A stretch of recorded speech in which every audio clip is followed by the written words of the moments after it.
What is up? Welcome to the Arrowhead Addict podcast with Sterling Holmes. No Matt Connor because he's out there in Germany crushing some beers right now, wearing lederhosen, but I am joined by the sexy sidekick. He told me to put that. Patrick Allen. Patrick, how you doing, my man? You're muted, Patrick. Come on. Patrick. Rookie move. Wow. I'm no Matt Connor. I'm no Matt Connor. Wow. You know, I wanted to make sure we had a nice clean intro for you. No background noise on my end. Muted myself. No, listen, man, I'm doing fine. Doing battle on Twitter with a Chargers troll. That's always fun. Guy who thinks that the MVS signing is a terrible signing. Thinks that the contract that MVS got is exactly $10 million a year. Doesn't understand how contracts work. Backpedaling like crazy. That's fun. Just a little bit of troll battle today. But what about you, man? I heard you were doing some golfing recently. I golfed. My lips are chapped to shit. They got somewhat sunburnt, windburnt, but I'm here, baby. Got some Carmex. I'm powering through. Got a new dryer because I'm an old man, and I'm thoroughly excited about my new dryer. It has steam settings on it. It has all these different fancy things. So I'm old as shit, dude. I'm basically 72. That's what happens when you get old. You get all this weird. So before we bought this house, we put an offer in on another house that was actually accepted. It didn't end up working out, but like they had the dopest washer and dryer setup. It had one like this. It had like a tray on top. You remember like scanners, would scan something. It was like that. And it would it steamed or did something. I was so excited for it. And when we lost the house, I think I was the most bummed about the fact that we didn't get the washer and dryer. I've joked often that I bought a washer and dryer and it came with a house. That was pretty much the entire motivation for buying a house. All you fucking youngsters out there, get ready. This is what your life will become. We're going to talk some Mark Donovan. We're going to talk some Chiefs wide receiver room, including MVS. A lot of Chiefs stuff to get to. Before we get to that, I do want to give a shout out. KC Bier Company. I am drinking the Baltic Porter. I'm also rocking the KC Bier Co. polo. Obviously, Patrick's got the shirt and the hoodie on. Double up. KC Bier Company. 4 ingredients: malt, hops, water, yeast. You've heard us talk about it before. We'll talk about it again. It's true. It's fucking awesome. It is literally, Matt Connor is in Germany drinking German beer right now. And guess what? It might not even be as good as KC Bier Company because KC Bier Company has won awards in Germany. That is how good it is. If you haven't tried it yet, try it. We appreciate all of you people who tweet out pictures and tag us in the KC Bier Company on Twitter. We absolutely love that. That's huge to us. Helps keep the partnership together. So we appreciate it. KC Bier Company, grab some. Cheers to you. Let's start with Mark Donovan. I think some of his words, I think, got taken out of context here. Kevin Clark tweeted this. Chiefs president Mark Donovan, when asked this morning about potential new stadium options, said the team has considered options in the state of Kansas. They like Arrowhead and the legacy of Lamar Hunt Stadium, but have been pitched by Kansas developers on a bunch of options. First, I have a lot of thoughts about this. I'll start with you, though, Patrick. What are your thoughts when you heard this? Hey, look, I mean, first of all, I understand the reaction from the fan base. There's a lot of devotion and love for Arrowhead. For me, I mean, as a Chiefs fan that's not from Kansas City, that's like going to heaven. That's the closest thing to going to heaven for me is going out to Kansas City. I feel like I'm going home in the parking lot at Arrowhead Stadium. I think it's one of the coolest, most unique stadiums in the NFL by a mile. So I can understand the reaction from fans. But the business aspect of this, right? For one, Mark Donovan and the front office, they have a responsibility to do what they think is best for the Chiefs business. Now that could conflict with what the fans want sometimes, and sometimes what the fans want could counteract a move like that. But there's a business element to it, so they've got to listen to all those offers, and there's probably a little bit of politicking going on. Well, look, when these stadium deals get done, you all remember when the Chiefs, when the taxpayers funded the recent renovations on Arrowhead Stadium, which I think was in the last 10 years, the taxpayers are ponying up for that. And the Chiefs got awarded a Super Bowl, but the taxpayers didn't vote for the roof. Remember, there was going to be like a retractable roof, and they didn't get the roof, and NFL didn't want to do cold weather Super Bowl, so Kansas City lost it. There's a politicking that goes on, and I don't want to speak for Mark Donovan or what his angle was when he mentioned this, but he's putting something out there. It doesn't mean anything's going to happen, but it may be doing him some favors when it comes time to finance renovations. That's all I'm saying. Yeah. At the end of the day, these owners have never made more money than they currently are. Just full transparency, I think it's a little bit bullshit that they're out here asking for taxpayer dollars. There's been studies, multiple peer independent reviewed studies that show they don't really help the economy as much as one would think. The owners are the ones really raking it in, while the taxpayers are stuck here paying for all the promise, the hope, all of this stuff. So that's where I'm going to start here. And also, it's a case of they have Missouri by the balls. St. Louis Rams, Stan Kroenke, big middle finger, just goes, I'm leaving. We're going to LA. As a KC guy, as a Missouri guy, I went to Mizzou. It'd be like me talking about how much I would like KU and hyping up KU. So just throwing this out here before I get into this. St. Louis got boned. As a Kansas City guy, I feel so bad for St. Louis losing the Rams. But Donovan and the Chiefs know they're not going to let two teams leave Missouri in a span of 10 years. That's not going to happen. This, to me, was a case of we're going to look at all the options. All options are open. I don't think they move. If you live here in Kansas City, the Royals almost guaranteed are going to downtown. I don't like it. I like where they're at personally. Maybe I'm old. I think it's easy to get to the stadium. There's nothing around it. Parking's easy. You can tailgate. It's fun. They're probably going to move to downtown. John Sherman, the owner of the Royals, made that pretty clear. My takeaway here is they're going to move downtown. They're going to tear down Kauffman. Then they're going to build a new Arrowhead where they're currently at. They'll probably have a retractable roof because I think Kansas City is going to want to host a Super Bowl at some point. Who pays for that remains to be seen.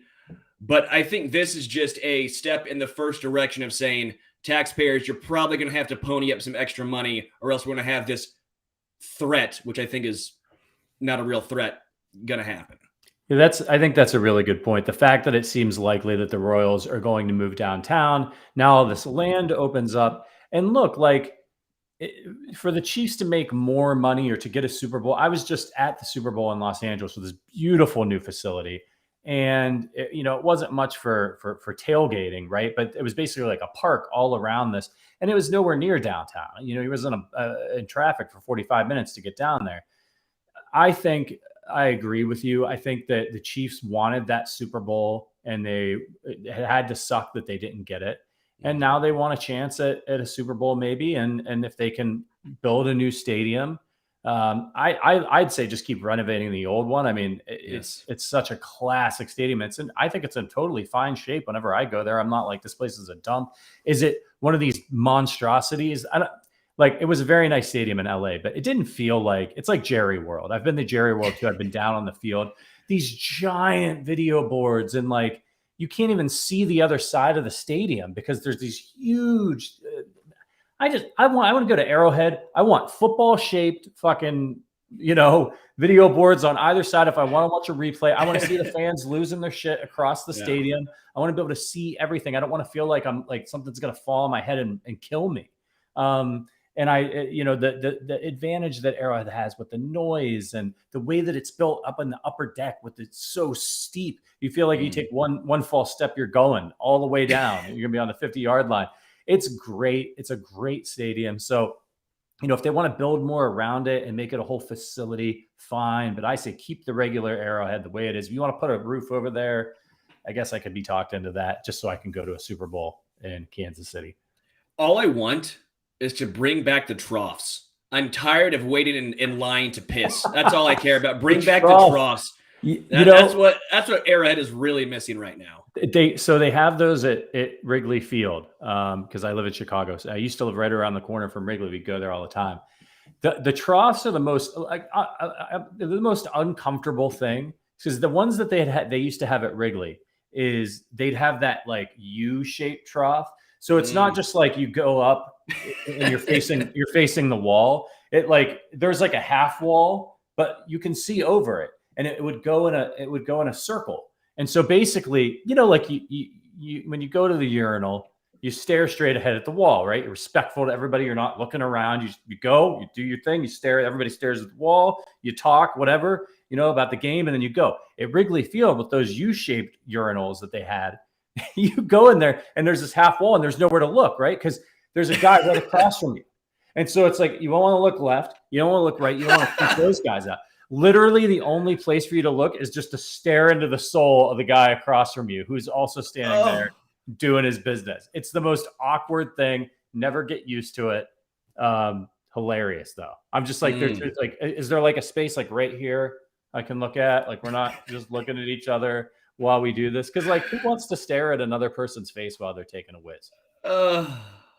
That's did you guys come for Chiefs football talk? Cause no, we're talking urinals. We're talking here. Okay. Yeah. That's all we're talking. No, again, I don't think Arrowhead is going anywhere. I think they keep it in KC, Mo. They're going to keep it in Kansas City.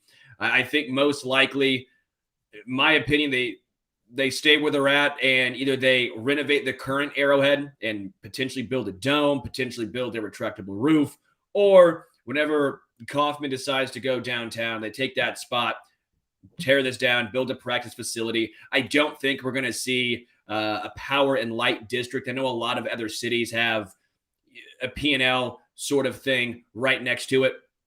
There's nothing else around necessarily where the stadiums are at. They like the parking. The parking is a big deal. Tailgating is a big deal. I just don't see them building some sort of bar district right next to it. There's only 16 or 8 home games, right? That's not going to happen. Yeah, I mean, they could make things a little bit easier as far as like transportation, getting into the stadium, things like everyone's using Ubers now. That's one thing you don't want, right? Is you don't want people getting hammered and then trying to drive out of there, even though we know that it happens. If you can minimize that. So maybe you could do a better pickup spot, make things flow a little bit better from a traffic perspective. And you put a little bar or a little stage off to the side, something like that for some extra fun events to make a day out of it.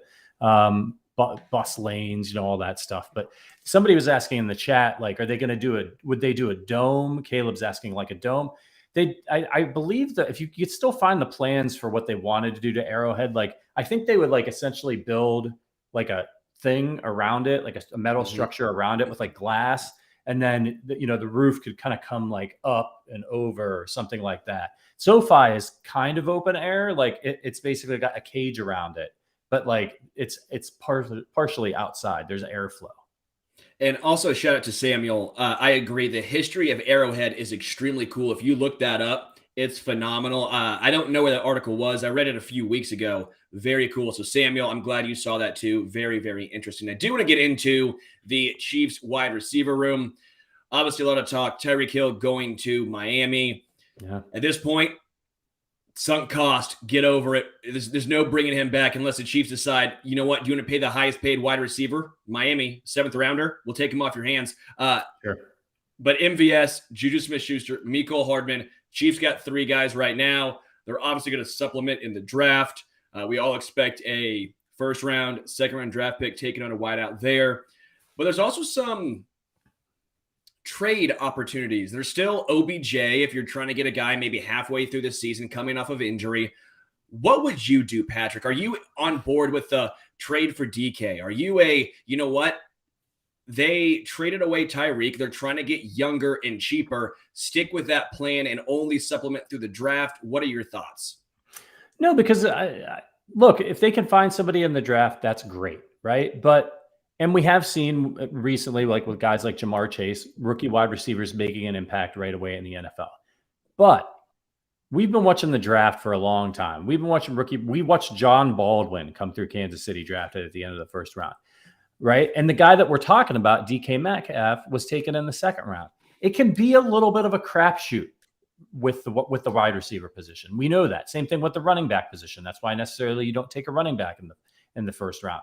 Ever. Aside from the injury stuff, right? I think that I am on the DK Metcalf train, and I'll tell you why. I've seen people saying like, oh, well, why would you trade for DK Metcalf? Why wouldn't you just pay Tyreek Hill? Well, one thing, DK Metcalf is 4 years younger than Tyreek Hill. Tyreek Hill's 28, right? So is DK Metcalf better than Tyreek Hill? No. Is his future better than Tyreek Hill's? Absolutely. Absolutely. Tyreek Hill is a speed guy. And I think that once that speed goes, he doesn't really have the size. He's an incredible athlete, but that's his edge, right? Is he's faster than everybody else. He's more athletic than everybody else. As he approaches 30, that's going to diminish. This is just a fact of life. Take it from me. I'm 38. I can barely get, if I get down on the floor, I need help getting back up. So and DK Metcalf would be cheaper. Would he be very cheap? No. But he's not going to cost as much as Tyreek Hill, especially if they trade for him now and they extend him based on, he's had one season over 1,000 yards in his career, but he's an absolute monster. Patrick Mahomes has never had a receiver like that. And I talked about this on Saturday when I did a surprise podcast. I'm calling the Chiefs wide receivers the Monstars, because all of a sudden they've gotten really big at receiver, which is something that they had with the exception of Mecole Hardman. Everybody's 6'1" or above. So like Juju, even the guys that we know will contribute, but we don't know how much, like Fountain, and of course, Fortson is a monster, former tight end. He's like 6'6". So I think there's some interesting things happening, and DK Metcalf would fit right into that group. So should they take a wide receiver in the first round? I'm all for it. I'm an Ohio State fan. I love Chris Olave. I love Garrett Wilson. I think those guys are going to be great pros. But I know that the Chiefs have a Super Bowl window right now. And I don't want to necessarily wait for 2 years for those guys to come along if they don't hit the ground running. DK Metcalf's ready to contribute to a championship contender right now. He's worth the cost. DK Metcalf also complains like none other. DK Metcalf also, I think, was a detriment at times to Seattle. That dude, if he was not getting the ball, he was complaining. The next thing he did, Russell wasn't through a pick six because he was trying to force feed DK Metcalf. No, thank you. I do not want to pay $25+ million a season at a minimum for DK Metcalf. It's not worth the headache. Just because he complains a little bit? It's not a little bit. It's a dude who, it's me. We do not want that. I would prefer A.J. Brown, Scary Terry, Scary Sarah McLaurin. His last name. I used to McLaurin. But my main takeaway here is the Chiefs, to me, have a plan. They want to get younger. They want to get more athletic. They want to get cheaper. That's through the draft. I would be okay if they got another veteran, but not a $20+ million a season wide receiver, right? I'm okay with an OBJ. I'm okay with maybe trading for Brandon Cooks and seeing what that contract would look like. But I don't want to. You got out of the Tyreek Hill contract, right? You're not paying him. It's not $30 million a season, because if you break down the contract, it's like 23, 24, 25, right? But I don't want another $20+ million wide receiver. You're getting younger, more athletic for a reason. You're trying to be more balanced. I know you said the Chiefs have a window. Well, they're always going to have a window when you have Patrick Mahomes. What did the Patriots do? Every 3 to 4 years, they retooled, they rebuilt. Every 3 to 4 seasons, that was a window. Next 3 to 4, that was a window. That's how they did it. I think the Chiefs are taking a little bit of a page from them, saying, Tyreek, we can't afford to make you the highest paid non-quarterback in the NFL and expect to build a complete team around you. The Chiefs have holes. It didn't take a rocket scientist to see that last season, right? They had holes. You're going to have to supplement that somewhere else. And I think this is the way they do it. They get cheaper there. They do it in the draft. They're going to have to extend Orlando Brown Jr., right? They need someone to play cornerback. I know there's James Bradbury, Gilmore. There's guys.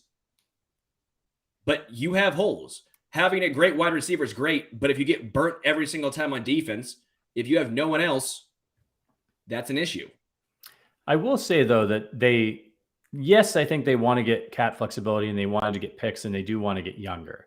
But they did offer Tyreek Hill a really strong contract. They were going to make him one of the highest paid wide receivers. So if they had a limit that they were willing to spend based on, the money, the cap space, and other factors, right? They had other factors in there, like his age. So whether it's DK Metcalf or it's one of these other guys, though I worry about OBJ with the injuries that he's had and his longevity going forward. But I think we agree they need a receiver. And the question is, Correct. Can they go get somebody in the draft that can contribute right away? I think they probably can. And I think they've got the quarterback to distribute the ball, and I think they're confident in that. But there was a report today from Diana Rossini that they're calling the teams and they're trying to bring in a top tier wide receiver. They've certainly got the trade chips to do it. So I think they have enough trade chips now because of the Tyreek Hill deal that maybe you've got 2 first-round picks. So what if you trade one of those? You keep them. No, Patrick, you keep them. These picks are there to acquire players. Edge. No. You need an edge guy who's controllable and who can build in the system. You've been horrendous at this. Do you want to give Frank Clark $100 million again? Do you want the Chiefs to try and get aging edge guys, overpay them to come here? No, but they you have to build. No. They don't have to get rid of all their picks out there right now. They don't have to trade all of their picks to get a wide receiver. I'm not saying all of the picks. Right. I'm not saying all of the picks. Why can't they trade some for a receiver and then trade and then because and wide then receiver is easier to find a useful guy than it is to find a solid edge. How many great wide receivers are out there that have an immediate impact? T. Higgins, Justin Jefferson, Terry McLaurin. There's so many wide receivers that come in and have an impact. How many edge guys? You got to find a way to get those guys. Edge to me is the position the Chiefs have to focus on and have to hit on. Everyone keeps focusing on wide receiver, and I get it because there is a hole, there is a need, but trading draft picks to get a wide receiver, a proven dude, when you have Patrick Mahomes, you trust Patrick to make guys better. You have to surround guys like Baker Mayfield with all these dudes to win games. Yeah. I want Patrick, you have to trust. I do trust Mahomes, and I think they're fine at receiver right now. I would feel happy and confident if they got, I don't know if Chris Olave is going to be there, but if they moved up a little bit, into the 20s to snag him or something like that, I would feel good about the Chiefs wide receiver core heading into the season. I feel like they could score points. And I want to ask you, because I floated this to Verderam and he didn't like it because he just wants to keep all the picks too.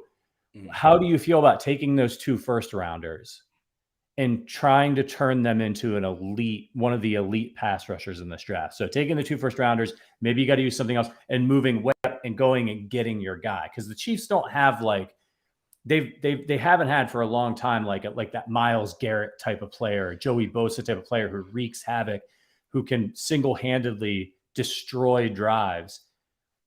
And as you mentioned, edge is a huge need for them. If you went and got somebody like that with this draft capital, put it on the defensive side of the ball because you got Mahomes, because you got Andy Reid, because you can still score 25 points, 30 points a game.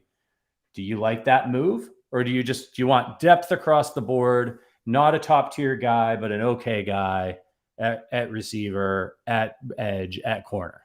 I want depth. I don't want the Chiefs to, and the reason why I like Brett Veach a lot. Brett Veach has done a phenomenal job. Where is the one position, if you could pick one position, where has he struggled to draft? It's edge. Yeah. He's really struggled to identify talent at edge. Give me the dart throws. Give me extra darts, right? Give me the depth. Trying to nail a guy like that, like Tyson Jackson, can't miss prospect. Glenn Dorsey, can't miss prospect. It happens. I mean, look at the Raiders. But even the Raiders, they've drafted guys early on. They've not hit at it. At pass rushers. I mean, it happens. Yeah. It's difficult. Obviously, you have a better chance of hitting on guys that earlier on in the draft. The early it is, if you want some of the big name guys as possible. But every single draft, late first rounders, second rounders, third rounders, I think that's the sweet spot. That's where you want to be. I do not want to see the Chiefs trade away those top 100 draft picks. I think they really need to keep them. They have a strategy. You trade away Tyreek Hill. You don't bring back Tyrann Mathieu. You let Charvarius Ward go because you can't match the $14 million per season. They have a strategy in place. They brought in, Justin Reed.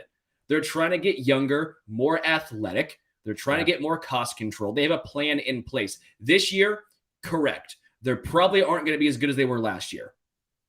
Right? I'm not denying that. Right now, they're not. Yeah, I mean, right now, they're not. But guess where their Super Bowl odds are after everything that's gone on? After all the trades in the AFC, after the AFC West has become a bloodbath, what are their Super Bowl odds? 3? Third. They're third. So while we're here freaking out saying, oh my gosh, you know what Vegas is saying? They're a top 3 team to win the Super Bowl. Yeah, it's because they got Patrick Mahomes. I saw in the chat, Jaden, shoot me a message on Twitter, man. My DMs are open. Love to hear about your business and appreciate the kind words about the podcast. Yeah, Sterling and I are good at going at it. We've duked it out a number of times on this podcast. That's good TV. And of course, if you like this podcast and you're more interested in becoming more involved, check out the description of the podcast on YouTube. We do have a membership program.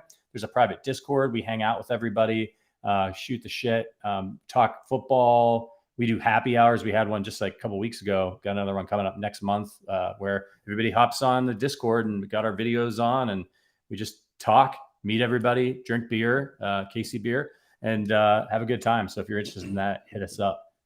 Oh, yeah. Hit me up too, Jaden. At Homestretch KC. I'll tell you the jersey. Yeah. We'll have some fun with it. Yeah. Love it. All right. So are Chiefs fans, to an extent, overreacting with what has happened and transpired this offseason? Because I have some thoughts on this. I think there's a very measured take you can go with.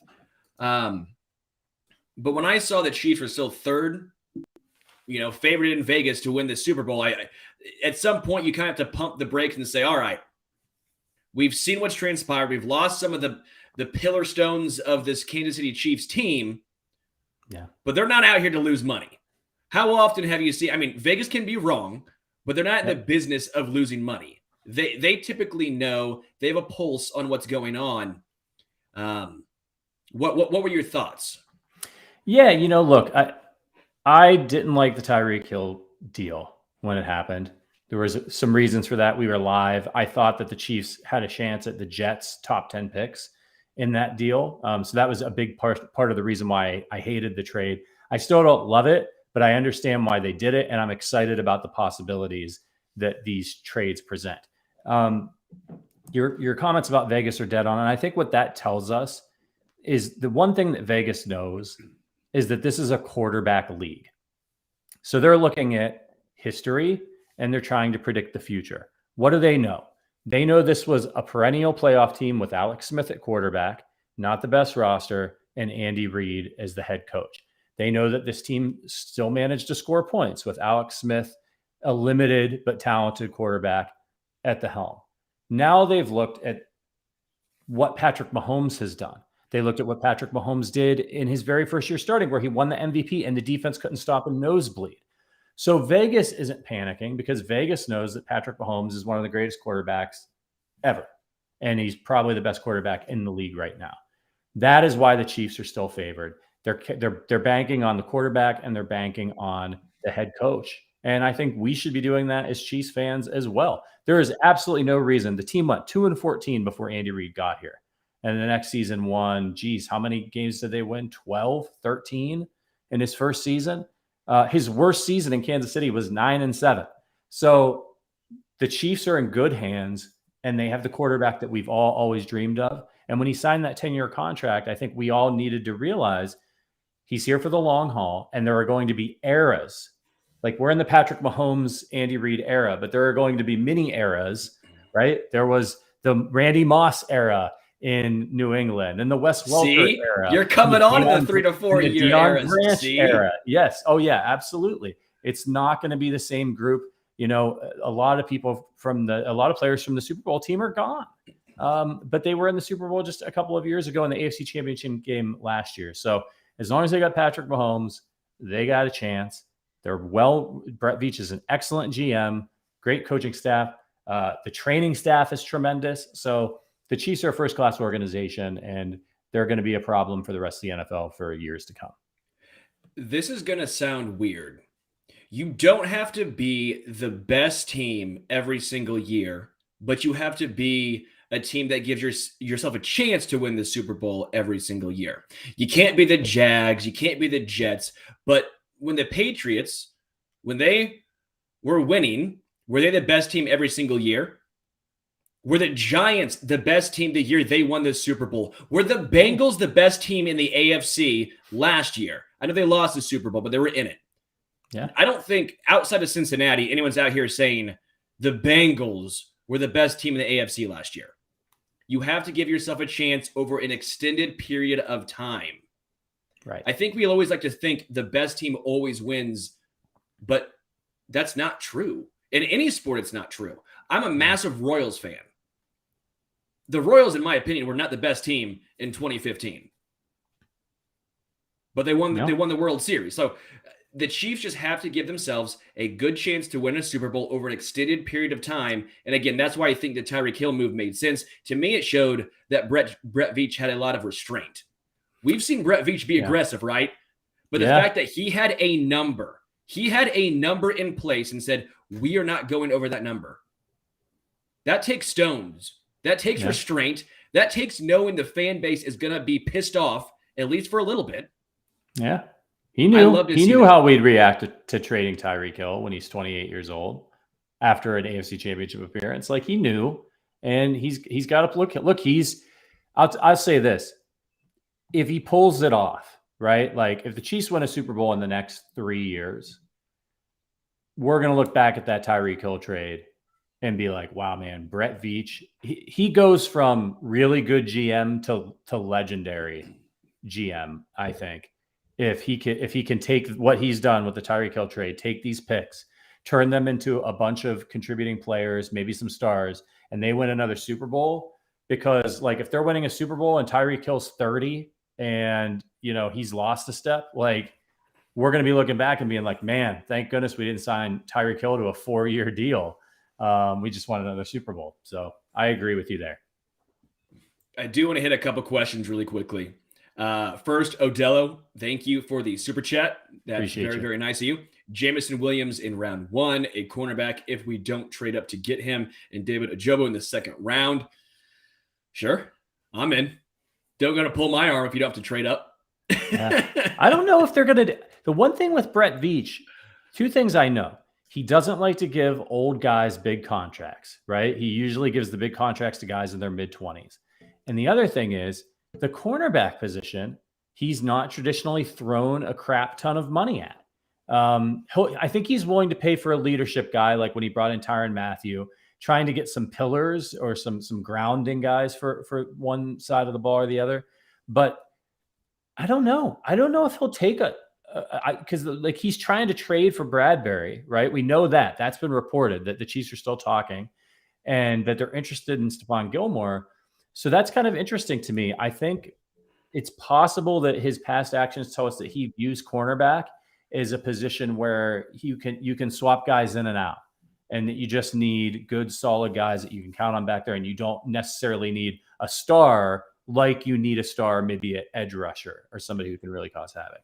Well, that's what I was going to say. To me, that's fine, but only if you get a lot of pressure. If you get pressure, you don't need the best cornerbacks. Right. But if you don't get pressure, good luck. A couple more things I saw that I really wanted to touch on. What do we think of the move for Ronald Jones II coming to KC? Thank you, Jeremy, for that one. It's fine. I really hope it actually doesn't take away from Clyde, because I think Clyde is poised for his breakout season. Yeah. I think Ronald Jones he's 24 years old. He's shown glimpses in the past. He's averaged 4.5 yards per carry for his career, 4.2 yards per carry last season. He has 7 fumbles in his career, 4 in the regular season, 3 in the playoffs is what I think I saw. He's a first and second down guy. He only had 10 receptions last season, so he's not going to be a third down back. If this signals that Clyde is going to be used more on third down, then I'm fine. Because I think Clyde's best attribute is his pass catching. That's what we saw in college, and we all expected it to translate to the NFL. We have not seen that yet. You need depth at running back. I think Ronald Jones provides that. So I guess on a large scale, I'm cool with Ronald Jones. Patrick? Yeah, I talked about Ronald Jones on Saturday when I hopped on, and he did have a season, I think, where he had about 500 receiving yards, but I read some message boards and some things from Bucs fans, and the the line on him seemed to be he doesn't really have great hands and he's not good in pass blocking situations. And so the Bucs moved away from that when of course, when they got Brady in there as well, right? It's one thing when you got Jameis Winston back there having a running back who can't block very well, but when you got, the Tin Man standing back there, you don't want a guy in there that can't block. So he fell out of favor, but everybody seemed to agree they liked him as a runner. And I saw this tweet on Saturday, and I'm curious to hear your thoughts about it, is that I forget who tweeted it, but they thought that there might be a little bit of a mentality change, a strategy change on the Chiefs offense. And that looking at things like bringing in a guy like Ronald Jones, I know we've said on the podcast, Verderam's fond of saying, Andy's never going to run the ball. He's not going to do it. Even though he's getting 3-man boxes and he can just eat teams alive underneath. But with the bigger receivers that they're bringing in, a physical guy like Juju Smith-Schuster who can work underneath, who can block. MVS is also known to be a very good blocker at receiver. Yeah. Are we finally going to see Andy Reid? I'm not saying they're going to come out and be the Cleveland Browns and run a ton of play action and run the ball 40 times a game. But are we going to see Andy Reid? Is he pissed off? Is he fed up after last year? And he's like, fine, we have this great offensive line. I think Dan Orlovsky thinks this too. The Chiefs have this incredible offensive line with Creed Humphrey, Trey Smith. Those guys are nasty, man. They can, Jeff Schwartz, a friend of the show, former Chief, loves these guys, thinks they're nasty, wants to see them run blocks more. Are we going to see a mentality shift with the Chiefs and Andy Reid come out and be like, all right, fine. You don't want us taking the top off your defense. We're just going to eat you alive all day long with short passes, run after the catch, and running backs. I'll believe it when I see it. It sounds good on paper, right? Like it does. Sounds like, great. And I'm a very analytically driven person. I think the best way to win ball games typically is to pass the ball. You have Patrick fucking Mahomes. Yeah. For the most part, I want the ball in his hands. But situations, you need to run the ball. In the Bengals game in the playoffs, they needed to run the ball. They got away from it. They got too pass happy.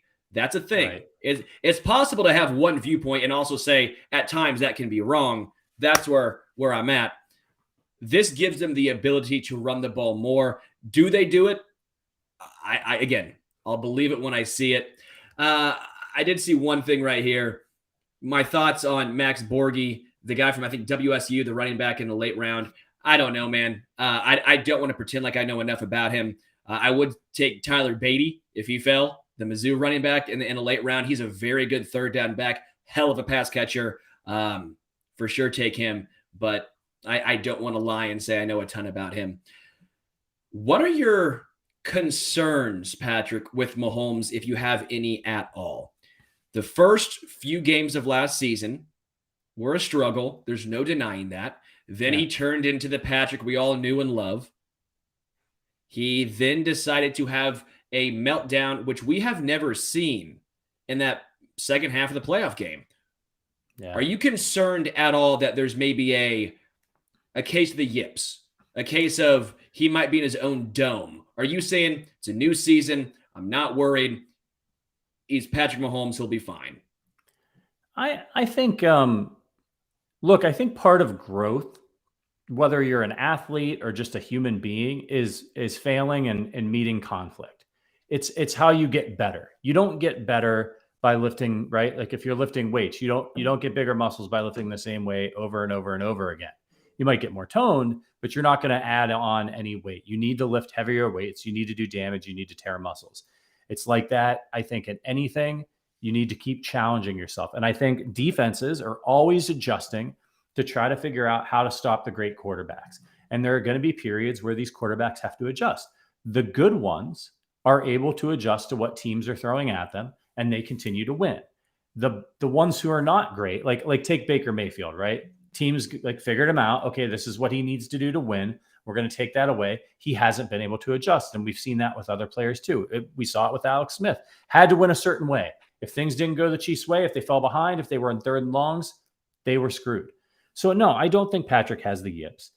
I think he's just going through a change. And I think that is also happening to Andy Reid in the offense. They've got to adjust to what teams are doing. There was a marked change in the way teams played them last year. Like teams got to the point where they were like, we have just these guys, we can't stop them. Screw it. That like they were doing shades of that in previous years, but last year everybody went all in. They were rushing three, like they were getting more big dropbacks than any other team.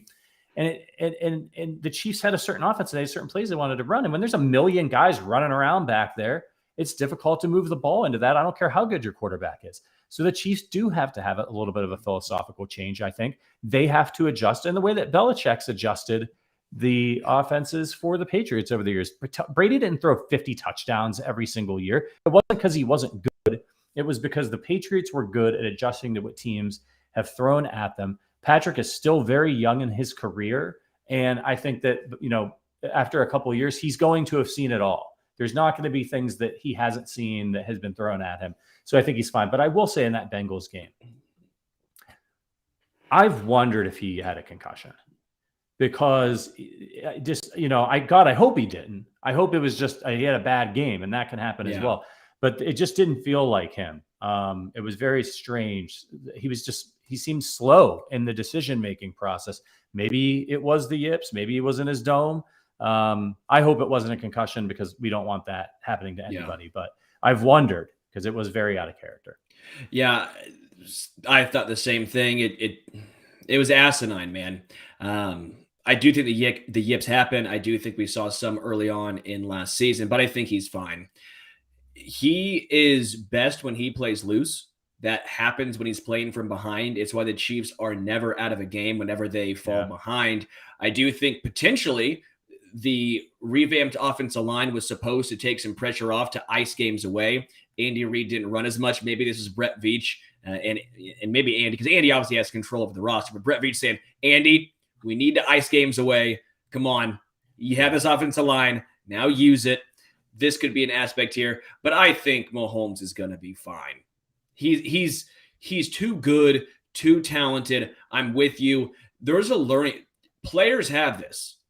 Tom Brady he's won a game, score a Super Bowl, winning 13 points. Right? Like it happens. He's won so many games with more interceptions than touchdowns.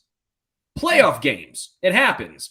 I'm not worried. Mahomes is going to be fine. As long as the Chiefs still have him, don't worry. He's a human being. Like the dude was so godlike his first couple of years that like we all have a bit of a warped sense of like if he has a bad game, like everybody kind of freaks out a little bit. All the TV people are like, oh, Patrick Mahomes, he's not been good this year. It's like, dude, the dude just went to 4 straight AFC championship games. In his worst season as a pro, he had a lead at halftime of the AFC championship game and he had a bad half. Like, I mean, it's insane. I can't believe we're living in an era where that's what we're worried about. Like, oh man, our quarterback kind of melted down a little bit in the 4th straight AFC championship game. And we didn't get to go to 3 straight Super Bowls. Like, but also that's a testament to how brilliant he is and how brilliant Andy Reid is that we're in this position at all. And that every year they have a chance to go to the Super Bowl. It's pretty awesome. Yeah, and no Tyreek Hill probably means less cover too, so Mahomes can go back to taking advantage of whichever matchup he sees. If he sees a guy, he's going to hit that guy. There's going to be a lot more spreading the ball around. Travis Kelce should feast, but I do think there's going to be a lot more of Juju, MVS, McColl, whoever else they get drafted or otherwise. The ball is going to be spread out, hopefully more CEH out of the backfield. Before we get out of here, I want to ask you this. What is the Chiefs plan on defense? Like, to me, they're trying to get younger. They're trying to become more athletic. But there's still so many holes that I'm sitting here going, I'm not panicking yet because there's time. There's a draft. Yeah. But when I look at free agent guys, especially at edge, I'm sitting here going, what's the plan there? I think a few things happened. I think they had a plan, but they wanted to get Tyreek Hill done, and then they had all the other options, right?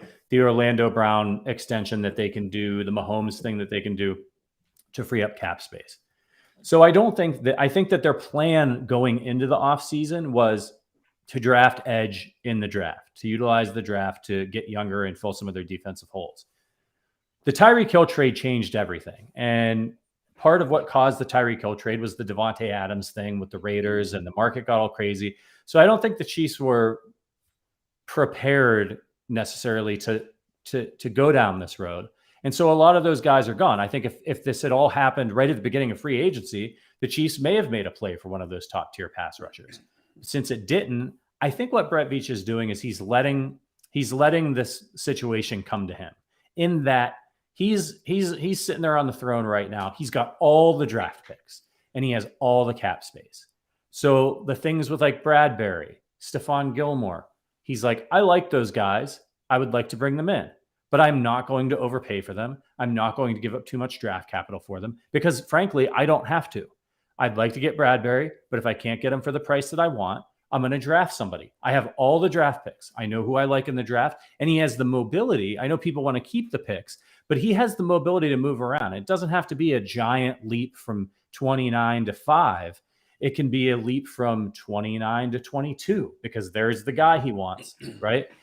So he has, I think Veach is holding all the cards right now. And I think that allows him the flexibility to let the perfect situation come to him, whether that's getting some veteran corners, then getting his edge and wide receiver in the draft, or if he doesn't get what he wants, just utilizing all those picks like everybody wants and going and taking 2 guys in the first round, getting them on 5-year deals and just filling his depth that way. And then seeing who gets let go later to fill in some of those depth pieces.